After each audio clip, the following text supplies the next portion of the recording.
Happy Wednesday, my friend. I hope you are having an amazing start to the week. I know I am. And I am partly because you're here. We're here together. It's my favorite meeting of the whole week, joining you live from Austin, Texas. If you haven't already, say hi in the chat. Let us know where you're coming in from. I want to say hi to Emily and Andrew and Ryan and Jeff. It's always so good to see so many friendly faces around these parts, but we like newcomers too. So pull up a chair, come on in. We're pretty friendly. Water feels fine. Say hi. Let us know where you're coming in from. Maybe what is in your cup. As always, we meet here every single week to have amazing, interesting, thought-provoking, and hopefully conversations that you learn a whole lot about from people that are experts in their field. And today is absolutely no different. And it's a subject that I personally am constantly working on. And you might be like me. And if you see conflict from like a mile away, you start heading in the other direction. So you might be like me and a little bit more conflict avoidant. You see the conflict over there and you really don't want a part in it. However, as we have learned time and time again, good leadership and good participation in teams is all about structuring your conversations around conflict, learning to deal with other people who might not think or see things the way that you do. And at the end of the day, if we're all going to move the ball forward and get along and work in life, we have got to learn to have hard conversations or conversations we're not really excited about with people who might be a little bit different from us. So I'm so excited to see that Chad is coming in from Texas like me. We have Atlanta in the house. Hey, Vinci. Serge is coming in from Lebanon. Let's see if anybody can beat Serge here, but he might win for farthest away. Good to see you, Naomi and Jim and Byron, who's joining us from on the road in Central Illinois. Hopefully you're not driving your car. We can't condone that on Coffee with Kim. We need both eyes on the road. So anyways, to finish up my long-winded rant on why I hate conflict and why I'm so bad at it, it's something that I'm constantly working on. And because I thought it really might be something that other people are struggling with as well, I wanted to bring on Jenn Whitmer because she is an expert when it comes to handling conflict, leaning into leadership, and especially, which you might or might not know about, a little thing called the Enneagram, which we will get into more today. So I hope you will help me in giving Jenn a big, warm cheers welcome to our coffee meeting. Yay! So lovely to be here. Fantastic. I'm going to have a sip. It's so good to see you on the other side of the screen. Warms my heart. Oh, it is lovely to be here with you and see so many friendly faces in the chat. It's so nice. I love it. Okay, so I hinted at one of my favorites, and I think one of your favorites, but other people might not know, the Enneagram. Yes. So, tell us more. Okay, so if you're in the chat and you're like, Ennea, what? It's okay. I promise to explain it to you. I would love to know if you've heard of the Enneagram. Just like say yes in the chat or no if you have not. That'll help me tremendously. But so the Enneagram is a personality framework. It's a framework that helps us understand why we think, feel, and act the way that we do. So there's so many personality frameworks out there. I have worked with some of them intensively, StrengthsFinders and Myers-Briggs, and then there's DISC and Colby and all these other ones. But what I love about the Enneagram that separates it from those other types of personality tools is those personality tools tell us kind of what we do and how we do it. Whereas the Enneagram tells us why we're doing what we're doing.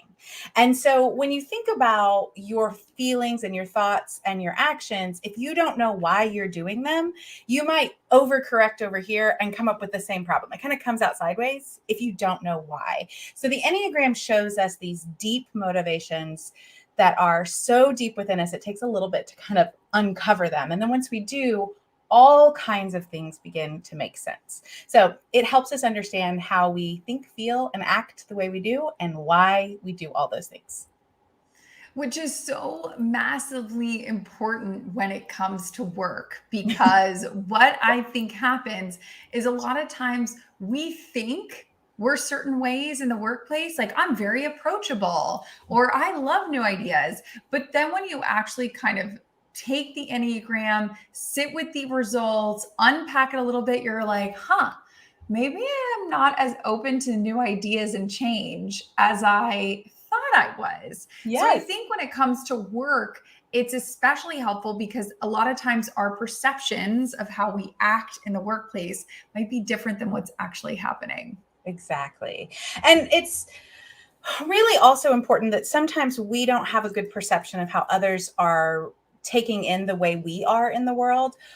But I think even more often is that we tend to forget that other people see the world differently. So when I'm teaching on the Enneagram, when I'm coming into an organization or coaching, I actually have a pair of colored glasses that I put on. And I talk about how we see the world through a different lens. So if I'm wearing yellow glasses, the wall behind you, Kim, suddenly turns yellow. And if I said, "Oh, your wall is such a pretty yellow," you would look at me like I had three heads. That doesn't make any sense. And to take it even further, if you were wearing blue glasses, you would say that it's blue. And now, well, you can just see the conflict ready to happen and how we don't know. And it doesn't make any of those ways of being in the world wrong or right, because there are benefits and some predictable pitfalls for each type. But the 9 types really show us these different ways that people take in all of information and then choose to act on. It really helps, to Rachel's point, helps us figure out the why, which you kind of touched on earlier. Like, why are we doing the things that we're doing? So I know you also touched on some other tests that people might be familiar with, like Myers-Briggs or like DISC. I know a lot of corporate workplaces really favor those in a big way. How do you get your Enneagram results? Is it a test you have to take in person? Is it something that you can take online at home? How can people say, okay, this sounds interesting, I want to learn more about myself? How would I do that? That is a great question. It's one of my favorite questions to answer because it's kind of controversial. So I have a little bit of a controversial opinion about that. So the Enneagram, lots of people say, "Oh yeah, I need to take the Enneagram." The Enneagram is not an assessment. So it's not that type of test. There are assessments that can help you determine your type, but that is all your job. Even if I sit with somebody and I am trying to help them doing what's called a typing interview, and I'm interviewing them, at the end of the day, that person sitting across from me has to decide why they're doing what they're doing, because I'm not inside your mind. And actually, the practice of noticing your motivation, starting to understand those whys in the typing process is like your training wheels for then using the Enneagram in the rest of your life. So that's kind of my big disclaimer, because it's a lot of it's just a lot to expect from a multiple choice test to tell you the inner secrets of your own life that you haven't figured out for yourself. It's just kind of feels a little intense for that test. So there are a few out there. There are a couple free ones that I like. One is called, but my favorite is actually a $12 or $15 test called the Ready. So if you're really interested in taking a test, it's RHETI, and it's from the Enneagram Institute. That's my favorite. But I also have a free resource that helps you start to understand what are the motivations of each of the types that you can dig into and start to say, am I more motivated because I want to be successful and I want people to, that's where I'm tying my worth? Or am I more motivated by making sure that I avoid pain and things are fun and joyful? Which one is motivating me? Because they can look alike, but which one's underneath? So that resource really helps you start to dig into those core motivations of all 9 types. And when you have somebody that's kind of starting to dig into this a little bit, starting to recognize what motivates them, or maybe what they run away from and maybe don't like as much, what do you think is one of the biggest pitfalls or wrong turns that you see people making during this process? Well, there's a few different ones. One is letting other people tell you what you are. I think that is one of the most challenging things because people are like, oh, you're such a this. So when I was first rediscovering the Enneagram, I was introduced to the Enneagram in college, but I am old enough. So the people who are older than me who will know what this is, it was on a copied mimeographed piece of paper and it had these big scary words on it like gluttony and pride. And I was like, I think I don't want to play with this. So when I was reintroduced to the Enneagram about 5 or 6 years ago, I had somebody that was like, oh, and the Enneagram types are labeled by numbers. So this person kept telling me, oh, you're an 8, you're an 8, you're an 8. And I was like, I don't feel that. I don't see that. And so having this other person in your head can really influence how you see yourself. So you really have to separate what do other people see me as and what am I honestly like on the inside. And so the way I like to say it is when you are a leader in general, but particularly when you are working with the Enneagram, you have to have ruthless self-honesty. It has to be ruthless and it has to be radically self-compassionate. You have to do both of those things together to help discover your type. So I think that's the one big mistake is letting other people look at your behavior and not your motivations. So I think that's one of them. And then the other one is kind of my little pet peeve about turning it into a party trick. Like, oh, you're such a 3 because you do blah, blah, blah, blah, blah, which doesn't help us live whole, flourishing lives, which is why I'm doing this. and how it doesn't really help if somebody's starting to nag you about it or label. And I think those are the things that can send people kind of like, this is no different than anything else and it doesn't help me change. So those are the two big ones. Well, and I love your point and Arie's point here. It reminds me, like, the analogy that I think about is, of course, Harry Potter. And the sorting hat kind of, it sorts you, like it kind of goes in your brain and then it's like, you're a Hufflepuff. But at the end of the day, you can change your own house. So even though the sorting hat is like, da-da-da-da, you can decide, I don't feel like I'm a Hufflepuff. I feel like I'm more of a Ravenclaw, and you can, unsort yourself. So absolutely. I feel like you make such a good point of really saying it's your choice at the end of the day, because only you know what your actual motivations are. Absolutely. And one of the things I do love about the Enneagram, when you go through the 9 types, all of the motivations exist within all of us. So if we just like quickly go around these deep motivations, nobody wants to be betrayed. Nobody wants to be overlooked. Lots of people don't like conflict. Everybody wants to be good and right. Lots of people want to be helpful and they don't want to be needy. Nobody wants to be unsuccessful. Everybody wants to be successful. Everybody really wants to not be too much. They don't want to be the person that's too much.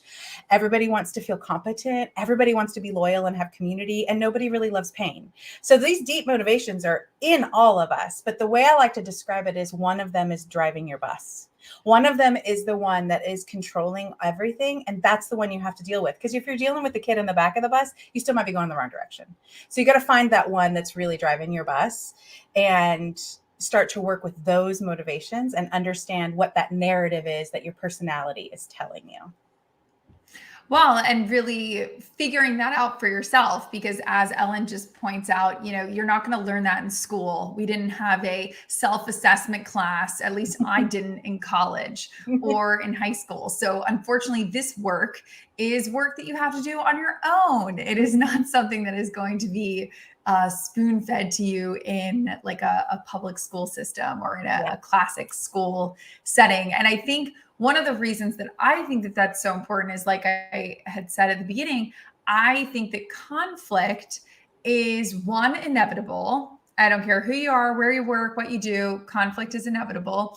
And if you don't like dealing with conflict, you likely won't get to that breakthrough point of like those really magical moments with other people. And I know I, for one, definitely have missed out on opportunities and relationships because I am conflict avoidant, because I see it and I'm like, oh, like I just don't even want to take part in this, which is kind of, not where the good stuff lies. The good stuff lies on the other side of that. And so Always. I'm curious, how do you think about, I guess maybe conflict might not even be the right word, disagreements, or is there a syntax even that you like using better than conflict? Well, I like to define the things. So there's kind of a range of conflict. So first of all, I 110% fall within your camp. I would like to moonwalk out of conflict. It causes pain. Let's go. I'm like, see you, bye. And so I feel like I'm a recovering conflict avoider. I didn't know that I was a conflict avoider because I just reframed it and it just didn't become a conflict. So that's a whole other topic there, but like some of us do it that way. So we all have these issues about conflict. So when we think about a range of conflict, the most basic definition when I'm teaching on conflict that I like to use is conflict is the struggle. So the struggle in the middle between limited resources and differing goals. So the struggle that we have between limited resources, which are almost always time, money, people, and space. Those are the limited resources. Time, money, people, and space kind of all falls into that. And then differing goals, which knowing your Enneagram, what's my goal here, helps us start to understand that struggle. So if we put conflict in these terms of the struggle between limited resources and differing goals, now instead of it being a personal attack, Kim said this, and I can't even believe it. It becomes a problem solution conversation. So I'm always wanting to teach people, if you put it in a problem solution, then you remember, okay, it's the two of us together against the problem out there. Yes, this might be a hard conversation, but we can get curious and we can get creative. But the conflict isn't between the two of us. It's against the problem out there. So that's how I like to define conflict. But sometimes we call them hard conversations. Sometimes we call them uncomfortable. Sometimes it's like, I just don't want to do it, and sometimes it is a negotiation, like you're really intense about it. So there's a big range. But that if you start to get curious and like, ooh, how could we solve this? It becomes like a Lego puzzle that then we're together solving. I'm curious this point that Sunita just brought up, which is, do you find that most of the people that you work with that maybe are conflict avoidant also fall into the people pleaser camp, or are those sort of two separate sides of the coin? I think they are two different things because I wouldn't consider myself a people pleaser, which is some people don't like to admit. I'm really not a people pleaser. I do want you to think well of me, but I don't need to please you. I am married to a deep people pleaser. So we've had a lot of conversations about the difference between those two things. And yet both of us are conflict avoidant. So I would say that most people pleasers see conflict as something that gets in the way of them getting their needs met by pleasing people. And if you're trying to get your needs met by pleasing people, you'll always fall. And so that conflict just kind of gets in the way of that kind of unhealthy pattern that many, many people have. And it's hard. It's a really hard place to be. So I think it's a great question. I would say probably almost all people pleasers are conflict avoidant, but not all conflict people are conflict avoidant or people pleasers. That whole math question, like when you were in logic. Totally. And I know that kind of the visual you gave earlier is really, it's two people on the same side of the fence dealing with the conflict or hard conversation that's on the other side. But I like Anya's point here of, if you know yourself, which is a great skill to have, you know what's motivating you, you know maybe what your time crunch or resources, lack of money, lack of time, lack of people, to your earlier point, is it also helpful or important to know what the other person on the other side of the table, or maybe the one who's next to you as you face the problem, is it important for you to know their kind of Enneagram and motivations as well? Or is it really just more important to know your own motivations? So Anya, it's a great question. And so the way I like to answer that is we always start with ourselves. So just as a like exercise, if you're not driving, like whoever is driving close to me in the middle of Illinois, if you stood up and closed your eyes and then went in a circle and kept your eyes closed and tried to sit back down, what's the first thing you would do? Grab for the chair. You would grab for the chair because you wanted to know where you are in space. So we always have to start with ourselves. We have to start with that, because then you have to know where you are in order to connect or argue or anything with anybody else. Otherwise, you're kind of disconnected. And so to be grounded, you have to know who you are. And then it is really important to stay just as curious about what is motivating the other person. So you may not know their exact Enneagram type, but you might start to listen to some of the things that they're saying and get those underlying motivations come out. Once you start to tune in, you'll see them. I'm like, oh, this person is really concerned that I'm going to control them. And so I need to figure out, am I trying to control them? Or if I'm not, how do I reassure that person that that's not what we're doing? Like, I want to get curious about that. So my suggestion is to don't make those assumptions on your own, because we all know what assumptions do. And I like to ask 3 questions. So these 3 questions kind of help you start to figure out and get curious about what's motivating other people. And the first one is, how do you feel about this? And that is about emotions. And emotional regulation in conflict is a huge issue. How do I stay calm? How do I stay professional? All of those things. We tend to then think that emotions shouldn't be included. But if you ask somebody, how do they feel? You'll start to hear, oh, I feel disrespected, or I feel afraid, or like these things will start to come out, or I feel like I wasted my time, or which makes me feel disregarded. Like, you'll hear the emotions come out. So ask somebody how they feel, and then ask them, what do you think? How did you come to this conclusion? What are the reasons that you think that? Don't ask why, ask what. What are the reasons? Why is like a pokey question, but if you ask what are the reasons, people are like, oh, you think I have them. It assumes good. And so ask, what do you think about this? And you'll start to hear information that you may or may not have had, or that they're interpreting that information differently than you. So what do you think about this? And then what do you want to do? What's their solution? Because sometimes they might not be able to tell you the other things, but they're really clear on the solution, and you can reverse engineer. If that solution doesn't work for you, you can start problem solving again. Those 3 questions are based in Enneagram wisdom, but they work even if you have never heard of the Enneagram before. So like, if you walk away from this and you're like, I don't even know what that is, and you remember those 3 questions, how do you feel? What do you think? And what do you want to do? That will help you start to see other people's motivations and keep you curious to start solving that problem together.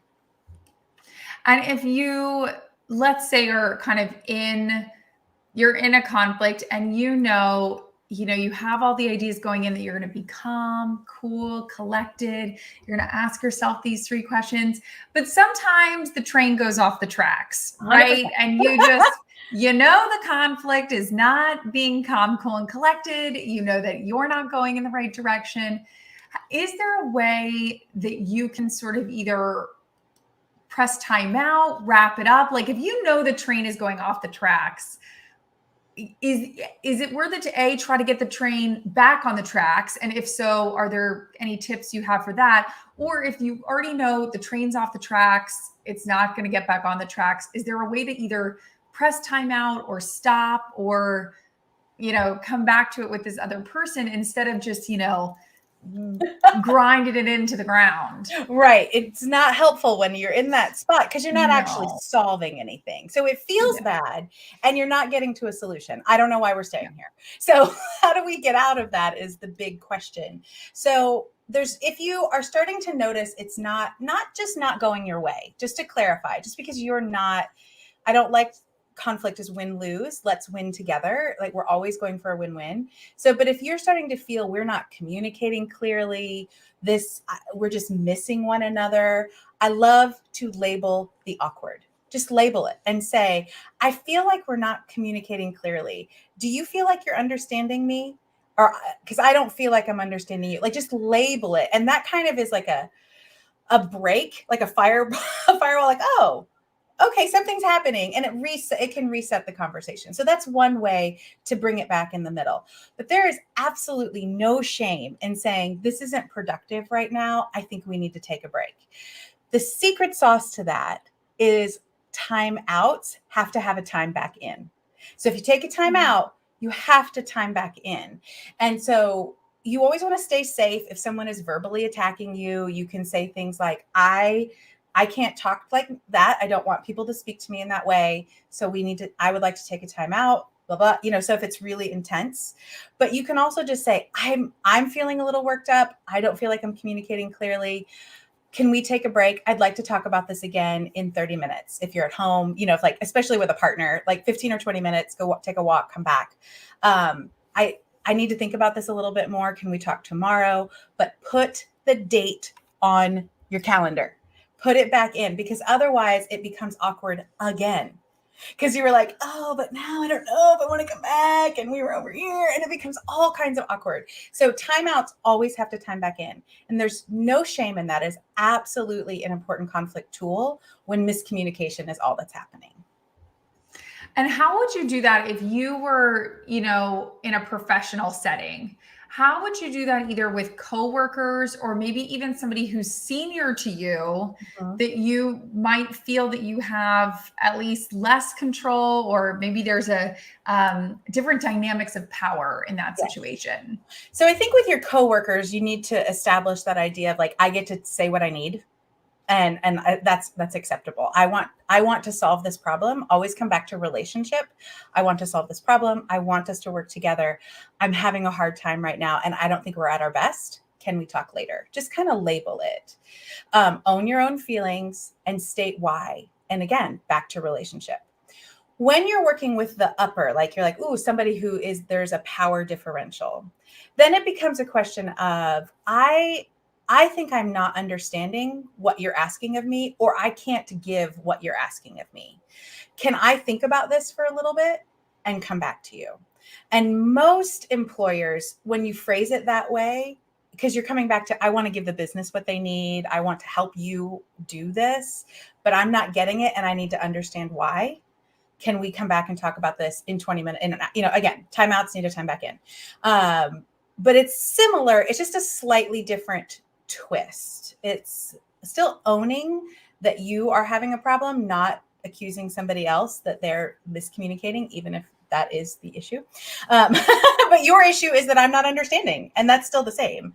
So that is a way to help that. And I think sometimes we get really nervous about that because some of us have had some toxic bosses.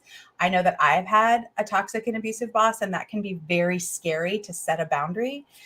But when you set a boundary, it actually brings your agency back, and you start to be able to be in control of what you can control. And most people will respond with, oh, okay, like maybe that is the majority of people. We've got these experiences that tell us, oh my gosh, but this one time, this is what happened. And it was really hard, but you can take that back by owning your boundary and asking for what you need. Well, and I love that point of just saying, I'm not sure I'm hearing you correctly, or I'm not sure I'm, understanding what you're asking of me correctly. And I think that that's important to also let people know that you're hearing them, because I know that that's something that always makes people really frustrated, is I feel like you're not listening, or I feel like you're not hearing me. So I think that that's a great sort of powerful way to anchor something. But I also love, Alicia had mentioned, is there a case that you've found, Jenn, where maybe something is nonverbal? Maybe someone is being a little more intimidating, physically, or, where you can't necessarily say, I feel like I'm not understanding you, or I feel like this is not a good time, because they might not be saying it verbally. It kind of reminds me of, we've all had those situations where someone says they're like this, but they're like, oh, I'm a great listener. But, they're kind of scowling, they have their arms crossed, and you're like, well, it doesn't really look like you're listening, Chad, because it looks like you're really grumpy. So people might be saying one thing, but their body language is very much saying something else. Yes, it's a great question. So I have kind of a twofold answer. The first one is if you don't feel safe. So like if you're in a small office or a small conference room and someone continues to get closer to you, you absolutely have the right to say, hey, I just need a little bit of space between us. Can you back up, or I'm going to back up, like, especially if you're starting not to feel safe, that is somebody trying to get some power, and you setting that boundary can be really helpful. So if you don't feel safe, absolutely make that to keep yourself safe. The other way, when people like their words and their body language don't match, always believe the body language, but get curious about it. So rather than just straight up saying, you're not listening to me at all, like that isn't really helpful, but getting curious and saying, I'm just noticing that your arms are crossed and your face is kind of, I would say scrunchy because that's a word I use. You make it sound like you, not like Jen, but just kind of observe and notice what you're seeing. Like, I just see that your arms are crossed and you're leaning back. Are you frustrated? Is this going well for you? Like, just get curious and ask them some questions. And that usually starts to make people go, oh, I don't know. And what I have learned when people have said that to me, they're like, you're so intense. And I'm like, oh, this is my thinking face. I'm really listening to what you're saying. And that's why I'm like this. And I've had to learn that that face doesn't communicate the same thing. But because people have said it to me, I now know I can express, oh, this is my thinking face. I am deeply listening to you. But getting curious about the other person and asking them is a way to help start to identify if that body language is what you assume that it is. And I would also say for us, because I know that that's one thing that you always come back to is yourself, the one thing that you can control. If you know something about yourself, to say it out loud. I think something that my dad does all the time that I think is really, I've started doing it too, because it's quite helpful. You will tell him something, a story, whatever. And if you're on the phone, you'll just kind of hear nothing. And he's like, I'm quiet because I'm thinking. And he says it out loud. I'm quiet because I'm thinking. And I've started to do that as well, because sometimes people take silence, you know, she's mad, she doesn't like what I said, or she's agreeing with me where I might not be agreeing, you know. So I'll say, like, I'm pausing because I'm thinking, or I'm quiet for a second because I'm absorbing.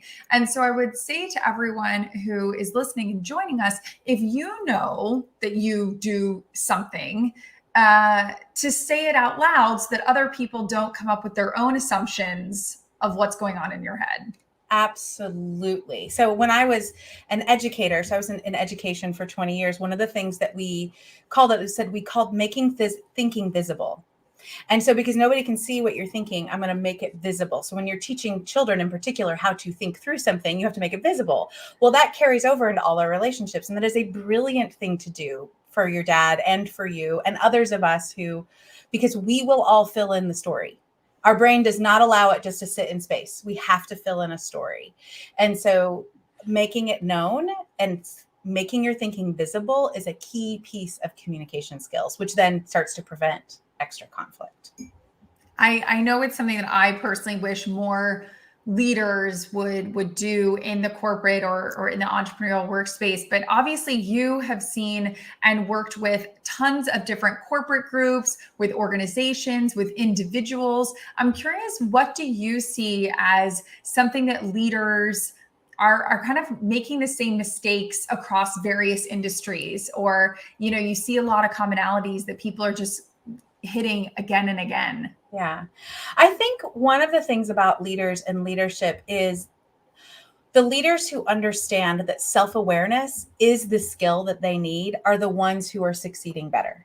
So the people who just like, it has to go my way, and they don't even really understand their way, those are the ones that really struggle. Now, I know that's kind of an extreme there, but I think the thing that I'm noticing across different groups is, how do I know when it is time to address something or not address something? Because the leaders who are self-aware are saying, well, I don't want to be that boss. And they're kind of telling the story about what that boss is, rather than seeing feedback as a way to show and demonstrate care, done well.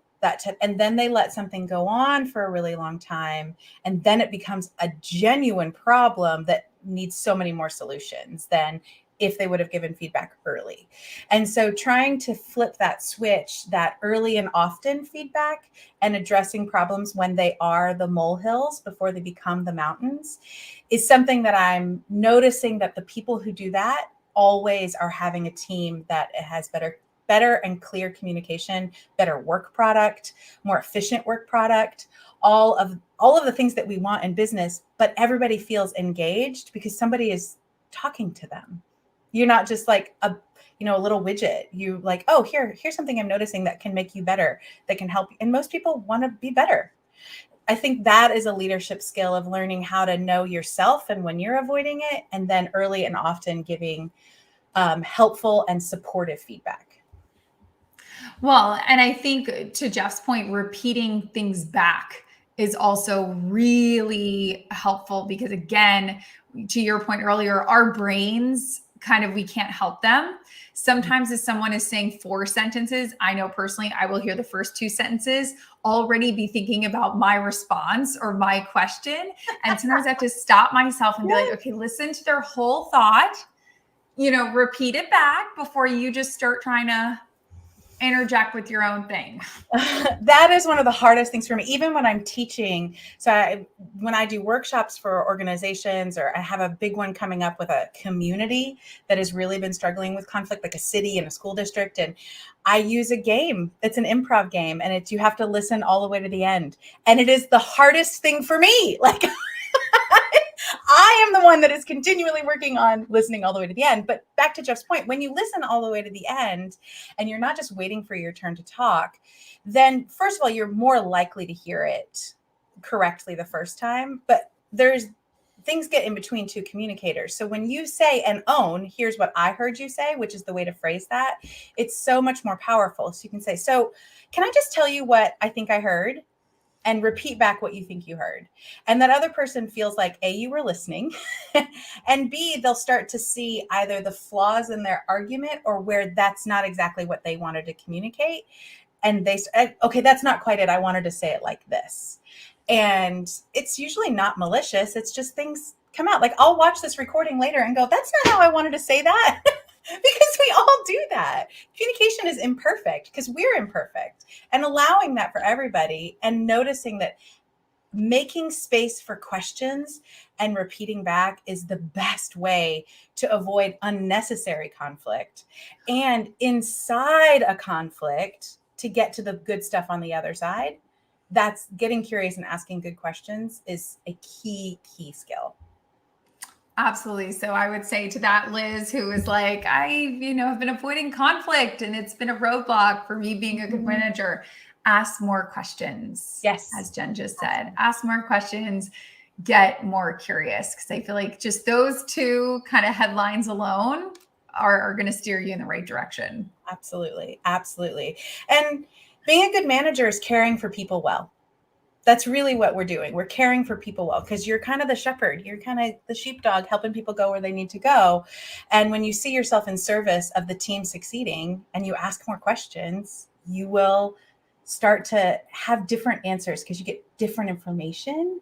You can make different choices. All of those things start to happen.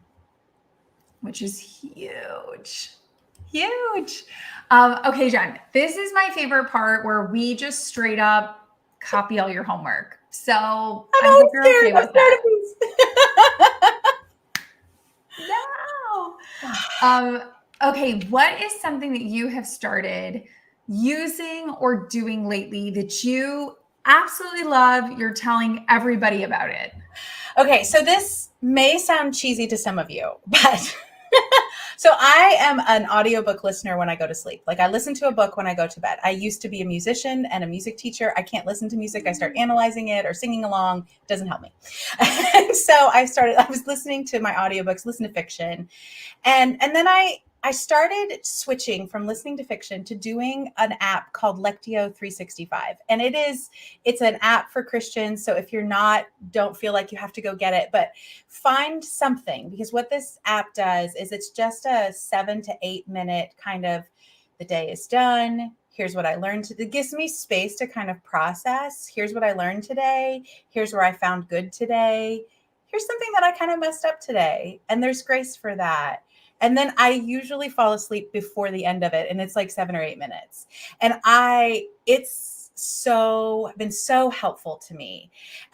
So if you aren't that type of believer, that's totally fine. I'm sure there are other apps that are like a short way to end. I'm just a terrible journaler at the end of the night. Some people love to journal that.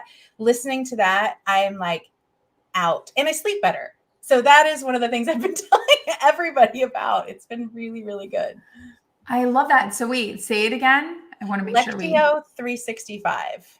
Lectio Okay. 365. I can send Shelby the link, but Yeah, it's we'll put that in links for yeah, they have sure. a morning and an evening one. I don't really love the morning one, but I do love the evening one. I love that. That's amazing. Yeah. Okay, I'm curious, is there something that you've done in the last year that you really feel like has helped you become a better leader, become sort of a better community member, entrepreneur, mentor, just something that you feel like, okay, before Jen was at an 8, and now over the past year, I've climbed up to a 9 because I've been doing, this thing. Okay, I think there are two things that I did. One is that I really committed to getting some high level help for myself.